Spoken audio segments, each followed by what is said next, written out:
Hello and welcome to the Alexandra Wenman show. Oh my gosh, I can't believe I have Lilou here on the show today. Lilou, thank you so much for joining me. I'm excited. Yes. Hello, Alexandra. Hello, everyone. Very cool Oh, to be here. well, obviously you're the master of this. You're you're a prolific interviewer. You're an incredible, inspiring author.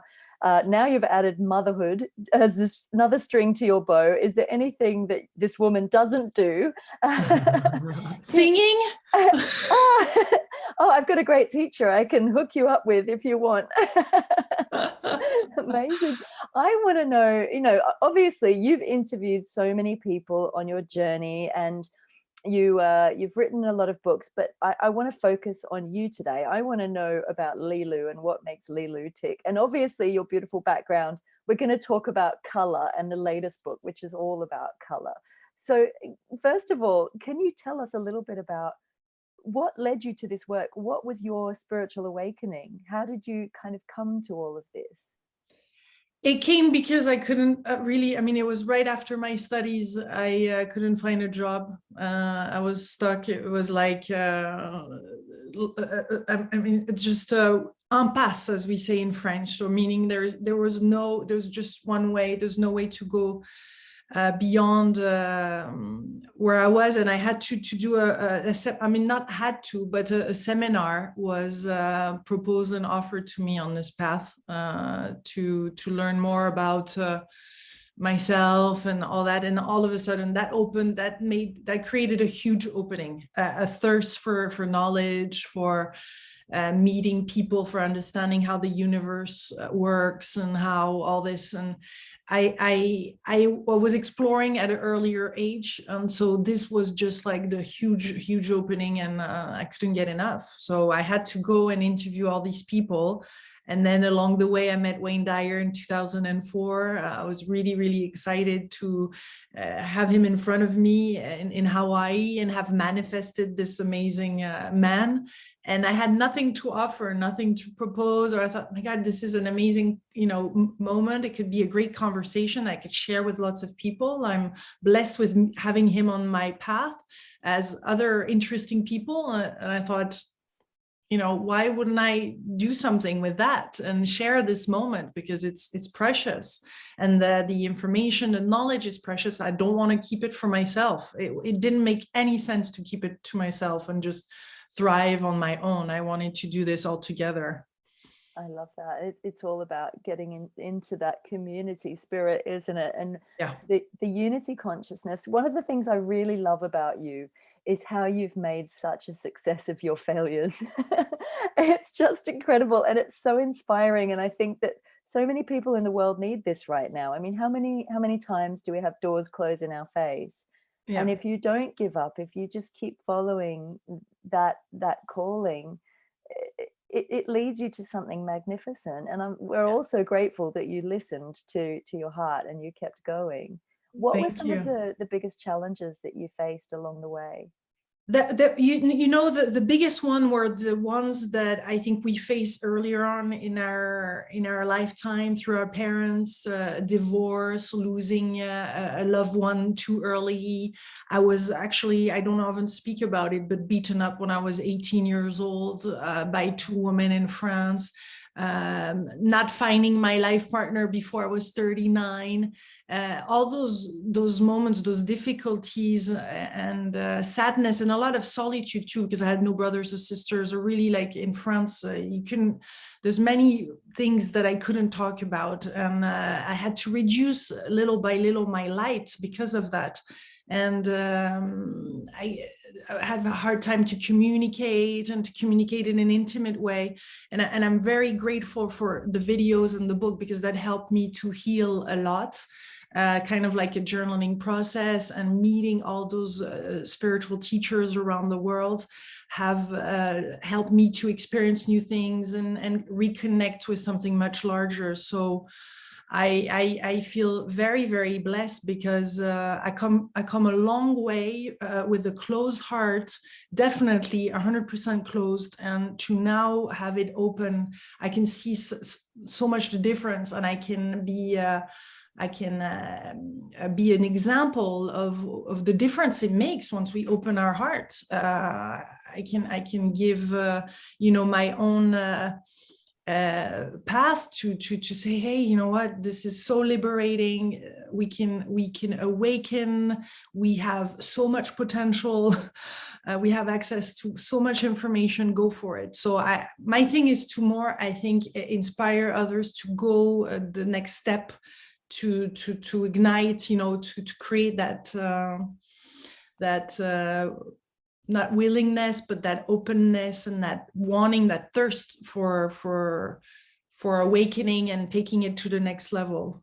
It takes courage, doesn't it? And I think that there's a lot to be said for the courage of our vulnerability. We can have the outer courage and really go for what we want, but then, also you've shared a lot about your own path and your own journey. So having that courage to show your vulnerability and, the key. Yeah, I think it is the key, because behind all this darkness and this black there and this shadow, there's so much light. And I was so afraid, Alexandra. I met some strange people along the way during those interviews. I really had to face my worst demons when saying no to someone. I remember in Amsterdam, for example, where I had to say no to these two people that were telling me, you must interview this person. He is the reincarnation of Kuan Yin. And I could feel those two people totally like indoctrinated into something really dark. And I'm like, oh my God, I have to find a way to tell them no, that I'm not going to interview their leader. And I'm going to be facing this darkness in my own hotel room. I was afraid, because I'm saying no to this person that is so manipulative and is this. And I was alone that night. I put candles everywhere in my bedroom. I was praying. I called my friends that were into the energetic work. I said, please put a field around me and all this. I need protection. And that night, I was kind of like the dark night of the soul for me. And I said, no, I'm a leader of positivity. I stand in this and I call forth. And I remember, that was a big moment where but it goes, it's little by little and it's step by step. But there was all those moments during the Juicy Living Tour and afterwards. Of course, I'm lucky, but I've created that luck to interview all these great masters. But at the same time, I faced some strange things along the way, and I had to do the work myself, because you can't be interviewing all these people, without doing the work. So I had challenges, and vulnerability was definitely, or at least authenticity, and just going into those moments and sharing them as they were, especially when I had no solutions, was key, was really key. I'm so glad you said it, because it is, where everything we live in is a world of duality. But in the spiritual side of things, there are so many different facets, aren't there? There's so much, and there's a lot of sticky energy as well that we need to move through. So if we suggest that it's all love and light, we're missing so much here, and it is about really moving through those layers. And I do not think it's just by, being in the heart and living in the heart and following our heart. It's not enough. I really you need your power. You've got to be in your power as well, don't you? And as you say, in the fire, and go for it. And you can't avoid those dark sides. They will pop at some point, or they'll keep popping and keep on preventing you from really touching the real light. And we're never done with that work. So how exciting, there's even more light behind the light. Delving in and then it's like finding the proverbial hidden pearl hidden away in the darkness at the bottom of the deepest, darkest ocean, isn't it? We should dare to go into it, because anyway, it's holding us back. So we might as well go for it, instead of having a phantasm of what it can be and how difficult it's going to be. Let's just go for it now. Let's go for it. On the subject of this, obviously, I can't stop staring at the rainbow colors behind you. So we need to talk about color. Why color? How were you led into the work with color? It was like a lot of kids, but I was particularly fascinated with colors when I was little, and I couldn't get enough of. We all took pencils of different colors, but I would do this like for a very, very long time, and I couldn't get enough of those colors, and I was using them and reusing them, and I needed new ones, And colors were there until at some point, like in adolescence, I really started wearing black, and I wanted to be invisible, and so to me, when the colors started to show up again in my life, I make the parallel with how, you know, more and more colors were just vibrating from me, you know, and the more I was starting to awaken. And so there is such a array. I mean, there's so many colors in life that and things that are happening that we're not allowing ourselves to experience. And I think it's the rainbow to me is the full spectrum of all our, how different we are from each other, how each experience is different, but at the same time, it shows unity of a movement of awakening. You know, we see a lot of the rainbow associated to the homosexual community, but I really do feel it's fully for any coming out, you know, whether it's spiritual, it's the guts to be ourselves and to dare to shine our light and our difference. And this is for all of us.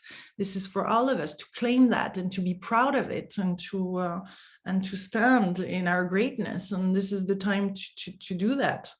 So yeah, it's this is how, you know, in France, I have a book that just came out, like Rêver sa vie en couleurs, which is maybe it'll be in English one day, like to dream. I hope so. I was going to ask you that. So it's about dreaming your life in color, isn't it? Dreaming your life in color, and each chapter is a color associated to many different people I had the blessing to meet, and different therapies and different knowledge, and how I put it also in practice in my own life, and how little by little through those different colors our life transform, all the way to the white.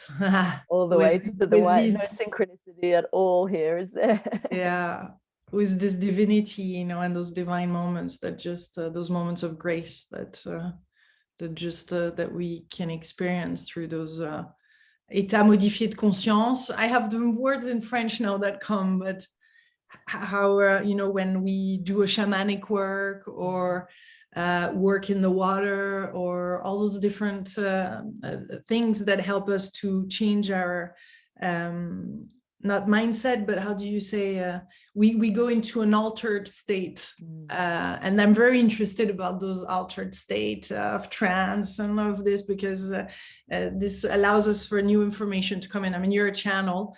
I believe we can all channel, but you know, it for some of us, it takes a bit more to receive this information, and through those modified state, it's amazing what we can receive, and or to interview people that done a near-death experience. It's like a bath it's like bathing in the source, you know, with them. It's wild to just have the opportunity to hear their stories or to read them is like getting a piece of the holiness, you know. It's like we help connect each other in many ways, isn't it? Our stories are like threads. I see it like a big tapestry. While you're talking there, I feel like I really want to ask you about your own particular way, because obviously you have a very strong intuition and that's guided you, but how do your gifts work? Because we all have unique gifts, especially when it comes to our spirituality. And I always, on this show, I love to ask people, you know, how does your intuition work? You know, are you predominantly an empath? Do you see, do you feel, how does it, are you connected with your guides? I think this is something people love. I do it in many ways, but the quickest and the one that I use all the time is just I look at the pictures or the cover of a book, and I know immediately if I'm supposed to interview the person. So it's very much visual for me, and it's I have the information, and it's like a resonance too. It's this could happen during an interview or just before the interview, where I have a feeling, no, this is not going to happen and this is not going to work.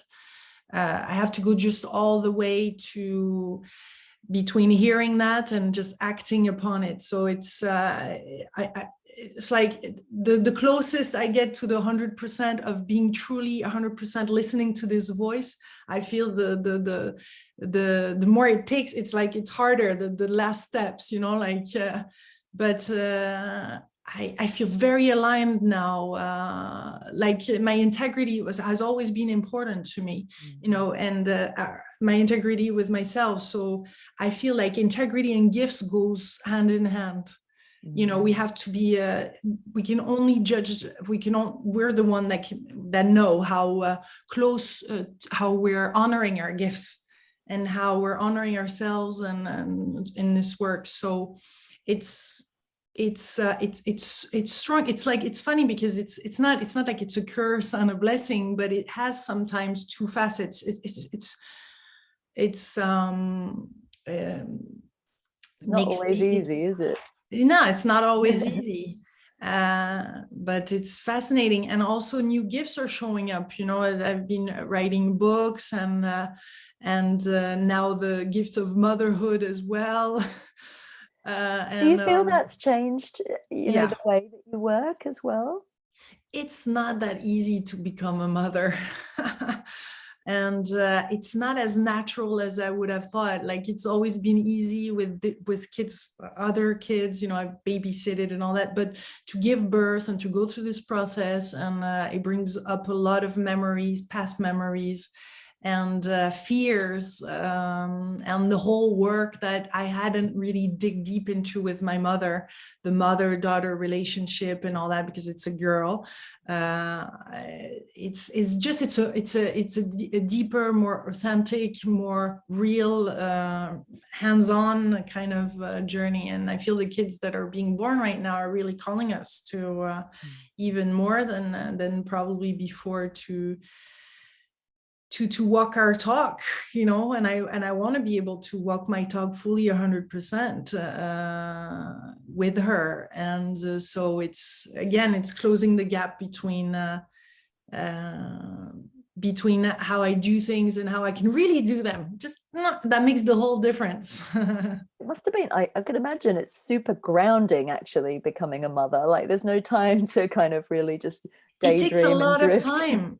It takes a lot of time. It takes so much time that then you need to reorganize, and you have nostalgia for what your life was before, until you let it go, because you just want to have what you had before, and it's just different now, and you organize yourself differently. So it's a reinventing, but it's heart opening.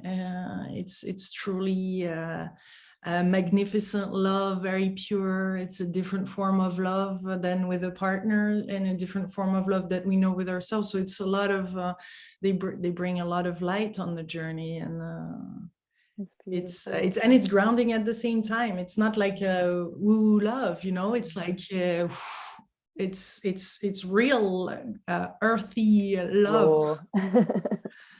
And that could be really beautiful. And when the heart opens to that, you know, because I went through depression after giving birth, because of the difference that and the fears, and just the changes. And I don't think a woman speak enough about that, because it's really huge, the traumas that are brought back up, you know, in our life. But once we go through that, I remember not being able to find much gratitude, and you feel strange with that, because gratitude, of course, how can I not be grateful to have a child? I've always wanted one, and but it's strange. It's a mix of feelings between life and death that are there, and but once it's open, some people, it opens their heart open to their child right away at birth. For some other of us, truly authentically, it takes months, years for some people. Some people will never truly fully open their heart to their child.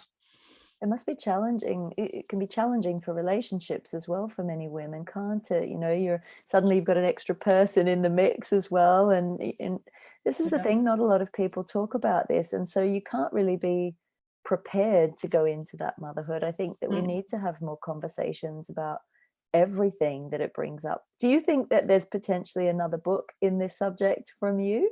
There will be, yeah. I'm actually in France. There is a little book for kids, like a little story of a unicorn that doesn't know who she is, and she goes towards different animals to find out. And in the end, it's through a little girl that she finds out. And that book came out. I channeled, if you can say, this book. 24 hours before I knew I was pregnant. It came. Wow. And I wrote it just like that in 24, 48 hours. It was just done. And it took, it's going to come out in French in end of August. And it's a beautiful book, very amazingly illustrated by one of the biggest French publisher for kids. I mean, all this, it has a timing, you know, and it feels divine to have this little book out. And of course, because I have created so many 100-day challenge on so many different topics with different co-authors, there'll be one at some point with kids. And I want to share some things on how I do things with Stella, of course. And yeah, there will be more of that. Yeah, one step at a time, but in France, because for all the English speakers, I've stopped, I don't do as many interviews now, and I'm not as present. But like in France, there's 2-3 books that come out that are out every year that I do. So it's a lot of work here that I'm doing here, and I felt it was important for me to do all this work in French also. You do a lot of, they're very interactive, your books, aren't they? There's a lot of like exercises, like workbooks, exercises. Yeah, it's fantastic. Yeah. You give back in that way. And I wanted to ask you, obviously, on the topic of motherhood, and when you were preparing to become a mother, you brought out a book on the Yoni Egg, didn't you? Was that part It is of in English. Yeah, that one is in English with Inner Tradition. It's the Yoni Egg, yeah. To help the women liberate and free themselves from a lot of traumas or things that we go through at different stages in our life. And I use the Yoni Egg. I encountered the Yoni Egg in Thailand at the Tao Garden as I was interviewing Mantak Shia and others there, Taoist, and I had never heard of this egg. And I was into stones, but here and there, not so much. And when I discovered the Yoni Egg and the power of it and how you can wear it inside and how it can heal so many different things. I mean, it's just one tool among many to liberate some traumas, but it's like huge because whether you're a young girl, you're discovering your body, to a woman that is preparing for birth, or to a woman that is menopause, and there's advantages and benefits on so many different levels. And these stones, then you use them differently according to what you're looking for and your sensibility for stones. But I loved it. The first thing I've noticed is that as I was single, I was my relationship to man, obviously to myself, but to man was different. It was like my energy was not it was like recycling within myself, and I was not begging for love or be loved, or I started to be a single woman that was owning who I was and being in front of the man or during an interview and feeling more secured and cocoon. It's kind of like a feeling that when you're pregnant, I feel, where you feel there's something that feels complete. The egg has part of that. It has some of that is really interesting in that way. I worked with one many years ago, and I actually worked with a rainbow obsidian, and oh my God, I hadn't really had much guidance before I started working with it. I think I just went intuitively, and oh my God, Lilou, it cracked something massive open, and I catapulted straight down into all the shadow work and all the the obsidian is for that. That's why usually I say the obsidian is the last one to try.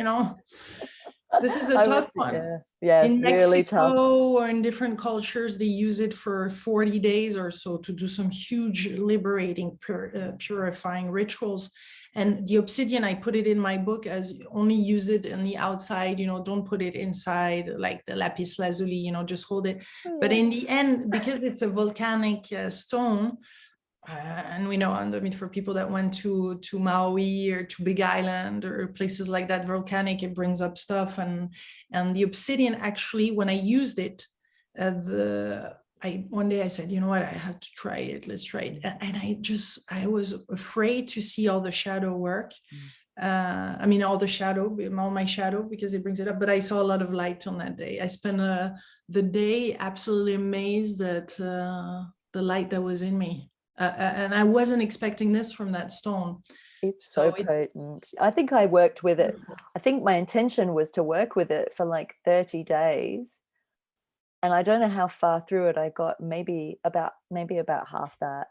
But it really was, I mean, in the end, it was a blessing, because it's taken me right down through this whole dark night of the soul, but I've cleared so much shadow. But we can't live there. I've had to kind of pull myself back up out of it now.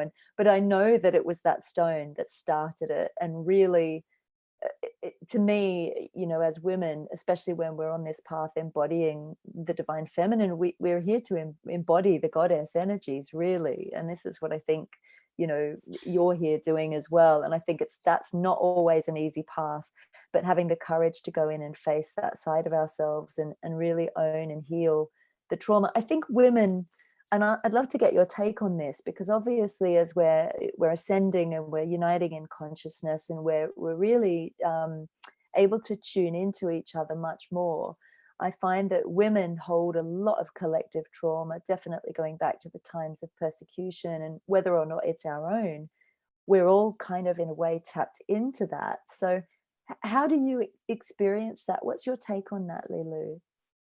On all these traumas that we have, even for past lives, you mean? Or yeah, the kind of the collective side of it. Have you had I mean, I know we've spoken about it, but have you had much experience of that as a collective experience before now?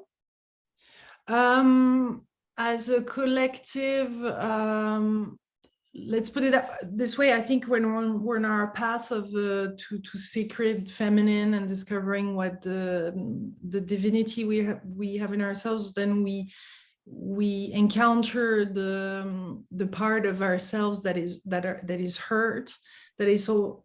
Then I start digging into the ancestral work, that is the secrets in the family that woman has held, that are actually putting some shadow and strong emotions that we're living in our daily life, that are not coming from us, that are in our, you know, cell on a cellular level. So to me, it has been more this kind of work to clear that from ancestors and past lives.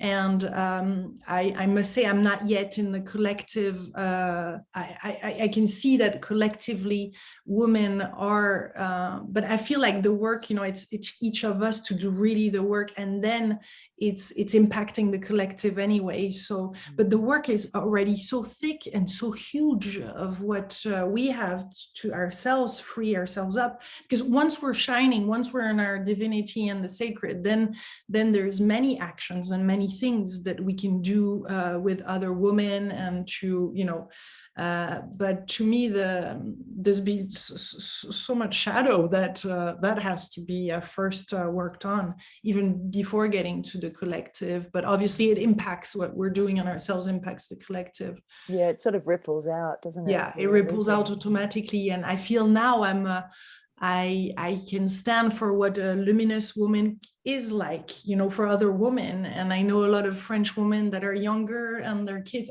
are watching also, and it's beautiful. It's an example of what women and adult women can have fun and be sexual and create projects and be financially independent, and can be doing many things. And to show that collectively, I think it's great to have more examples of happy women that are saying, hey, it's not easy to be a woman. There's many things, but wow, how liberating, how great it is once you start to get to your light. And we have so many great female way showers now, don't we? Really stepping into their light and their power, yes, and speaking their truth. And on that note, I want to ask you, from your perspective, what is going on this planet right now? I have no clue, and I still don't know. I've asked many teachers, and obviously in my own life, I could see that we change our lifestyle, we're closer to nature, we make new decisions, we're stepping in our power. All this is possible because of what's going on right now. So to me, this is all for our evolution, and we know that now we have to do the work. And there is a shift in consciousness, as a lot of teachers are saying, and it's really pushing us to awaken and more light workers are stepping in and are doing the work and supporting other people that are going through terrible times. I mean, the psychiatric hospitals and experts have never been so packed in their agenda. I mean, it's really a time where a lot of people are going to need help, and this is what we've been preparing for. So the light workers, I think, have always been there at different times in history, but right now, all this hard work that we have done is, it's not that it's paying off, is that we're going to be able to fully deliver now, because we were not quite able to, because the conditions were not there. And we felt a little bit impatient and a little bit like, what's going on? How much it's not, why can't I contribute fully to the extent that I feel inside? It's like bubbling inside. And now we're able to do this and to assist. And it's an honor. And we can even more shine. New aspects of our being are opening up very, very fast right now, because we're prepared to answer the calling that we signed for. So it's exciting.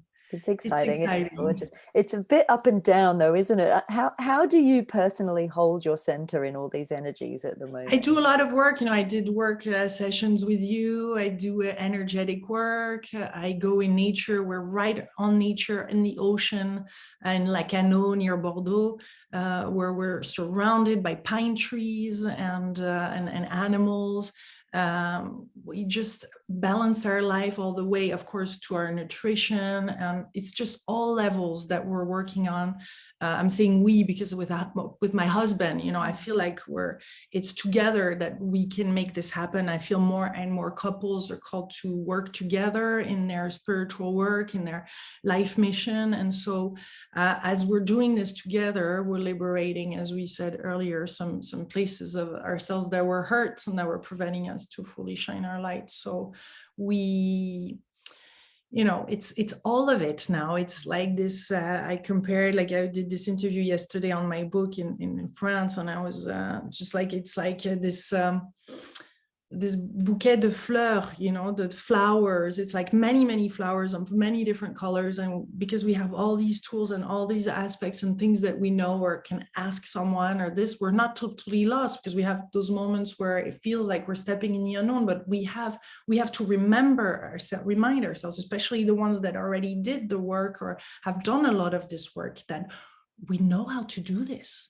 And even if we have not experienced this, we know how to do this. We know how to go through this. So we have to reinforce that constantly, instead of, oh my God, what's going on? I'm afraid. No, I know how to do this from either another lifetime or here, but I know how to do this. And then step in and, okay, don't take too long at dwelling into, poor me, or I don't know what's going on, or I don't know how to do it. No, you know how to do this. We know how to do this. So straight in, let's go straight towards it. And if there's darkness, let's shine our light. And we have plenty of assistance and asking for assistance. I mean, I constantly do that, like very, very often. Every day I call for help. I put intentions, like prayers. It comes spontaneously. I'm not, I don't do this religiously, but I do set intentions, and I do have a certain rigor especially when things start to shift.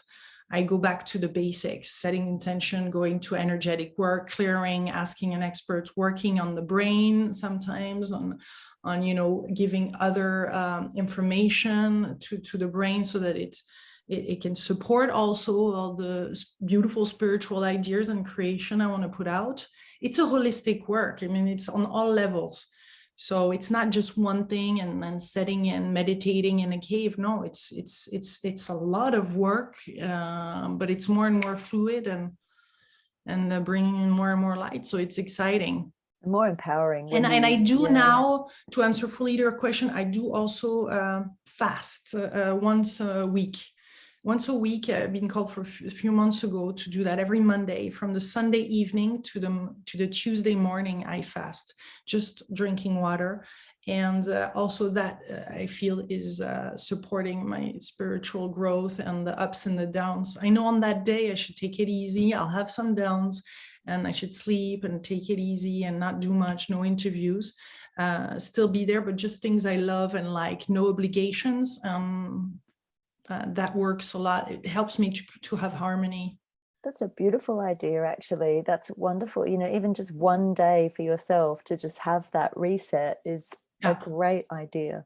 But to fast takes it a lot even further. And in all spiritual path, there's been fasting. There's a good reason. And I was resisting that. I've been since 2007 doing detox 2 times a year for 10 days, the master cleanse and all that. And it's been wonderful, but it's not like fasting. I was resisting fasting. Part of me was still afraid to let go of food. And I'm doing this, and wow, I had headaches at first in the end of the day, after 24 hours. And then little by little it dissipates. And I think I will do it 2-3 days and go on a retreat, fasting retreat, with some teachers at some point. I feel called to do this work. I feel it takes layers that were not accessible if I had food. I feel like the food we eat, especially if there is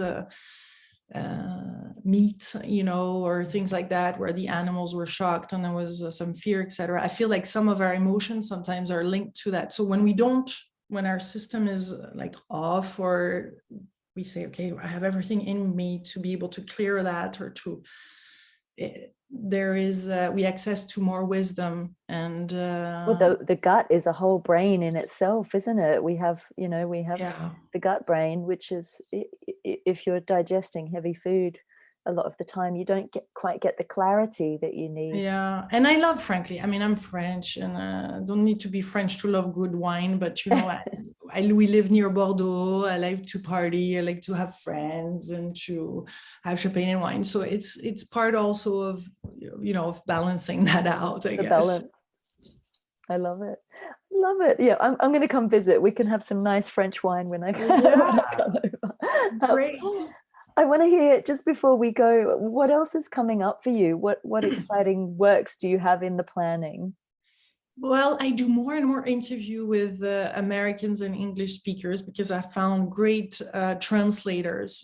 French people need voiceover, so I'm very much called by different publishers in France to interview American, English, Australian authors that have their book that are coming out in France, because I feel comfortable to have those conversations in English. And so it's really great, the bridges. I'm continuing to do to create bridge work for others to share their knowledge here. So I love that. I feel like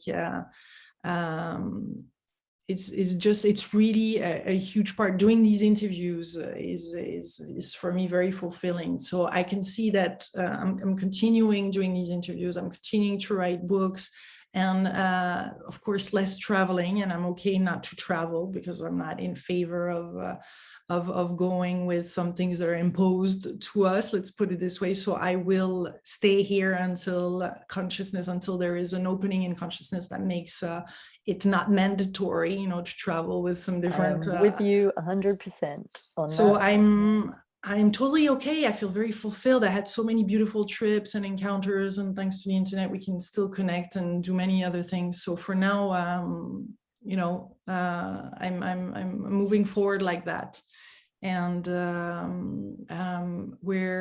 we have a website in France that is shipping all the beautiful books. Can I just say, the beautiful touches that you put on when people order from your site? It's so lovely. There's like little silk paper. Everything. Oh, so we would love to open that in the US also, and do more. But for now, we're shipping them from France, and we're gonna build a building here, so that in Lacanos, where we live, so that we're gonna move the warehouse from Bordeaux to Lacanos. So we're into that right now, and creating a more center, and going into the real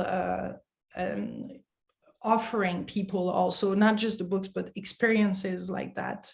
Because through all these people that I met, like you, I want people to be able to experience it. So I want them to bring in this technology, bring this human technology and the technology to here, so that people can experience that. So I will move more and more towards that, at creating a center in France. for people Wait, to that's going to be experience that.